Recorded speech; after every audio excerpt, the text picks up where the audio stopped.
Olá! Aquele que me acompanha aqui no canal sabe do projeto de leitura da Bíblia e que estamos lendo o Novo Testamento. Ontem lemos juntos os capítulos 14 e 15 do Evangelho de Marcos, onde é narrada a agonia de Jesus antes de ser entregue aos malfeitores, bem como as dores e humilhações sofridas em sua morte de cruz. Coincidentemente, estamos vivendo o período em que rememoramos estes 40 dias da agonia de Jesus. Eis que no final desta semana celebraremos a Páscoa. E não por coincidência, estamos vivenciando também o período de quarentena, em que todos estamos recolhidos em nossas casas para evitar a contaminação de um vírus que já alcançou praticamente todos os continentes.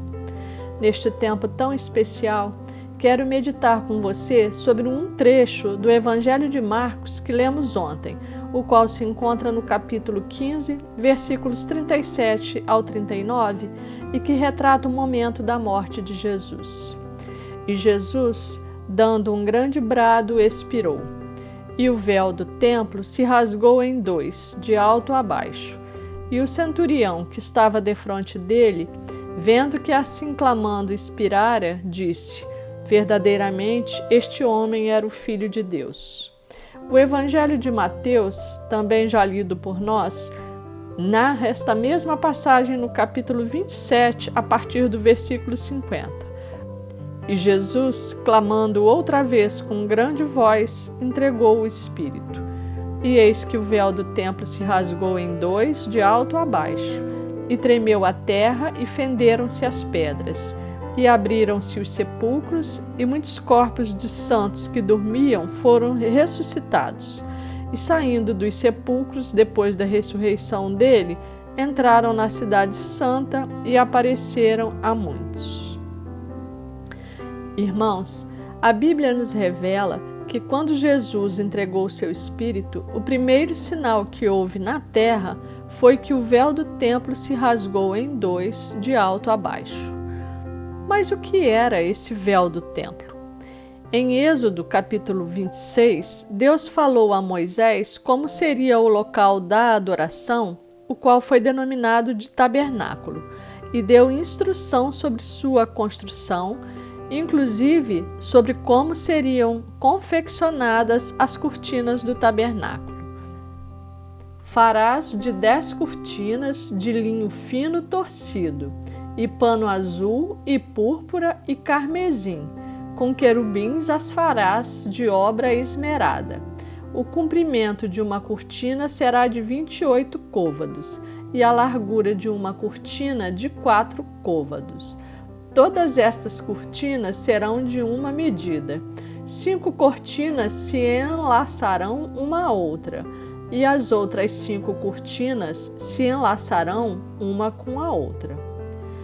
E foi minucioso sobre a confecção e sobre as medidas das cortinas, o que foi feito, conforme narrado no capítulo 36 do mesmo livro de Êxodo, a partir do versículo 8º.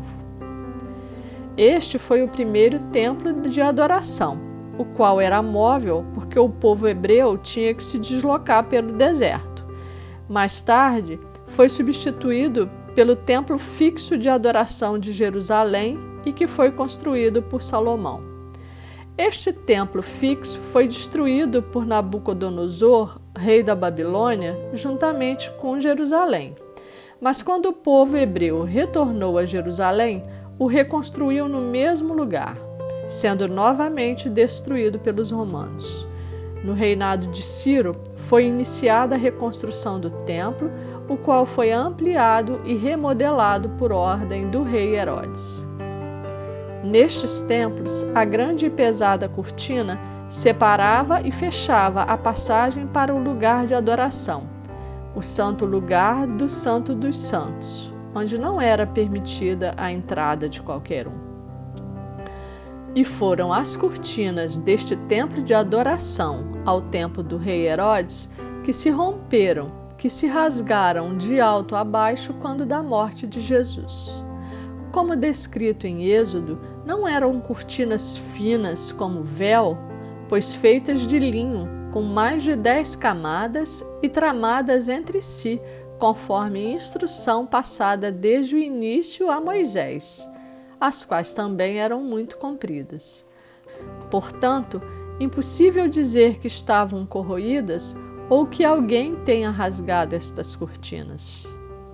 Também não se diga que as cortinas foram rasgadas por causa do terremoto, porque Mateus ensina no capítulo 27 que a terra tremeu e fenderam-se as pedras após as cortinas terem se rompido.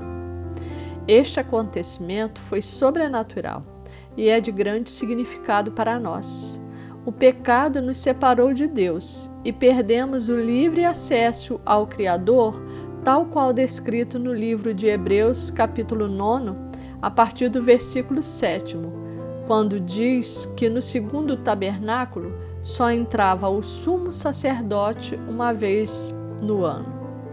Mas vindo Cristo, o sumo sacerdote dos bens futuros, por um maior e mais perfeito tabernáculo, não feito por mãos, isto é, não desta criação, nem por sangue de bodes e bezerros, mas por seu próprio sangue, entrou uma vez no santuário, havendo efetuado uma eterna redenção. Com o sacrifício de sua morte, Jesus eliminou o que nos separava de Deus. A cortina rasgada aponta para a própria carne de Jesus, que foi rasgada para a nossa redenção e para o perdão dos nossos pecados.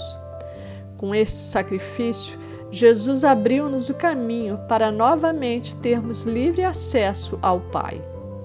A partir da morte de Jesus, nenhum véu mais nos separa e podemos entrar na presença de Deus, tal qual ensinado em Hebreus, capítulo 10, versículo 19 ao 23.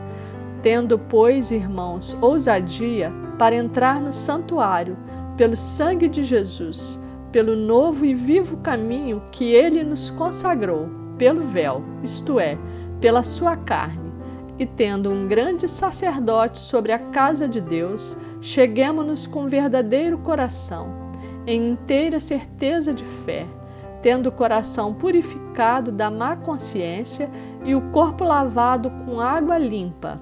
Retenhamos firmes a confissão da nossa esperança, porque fiel é o que prometeu. Termino orando contigo a segunda epístola aos Coríntios, capítulo 3, a partir do versículo 12. Tendo, pois, tal esperança, usamos de muita ousadia no falar. E não somos como Moisés, que punha um véu sobre a sua face, para que os filhos de Israel não olhassem firmemente para o fim daquilo que era transitório. Mas os seus sentidos foram endurecidos, porque até hoje o mesmo véu está por levantar na lição do Velho Testamento, o qual foi por Cristo abolido. E até hoje, quando é lido Moisés, o véu está posto sobre o coração deles.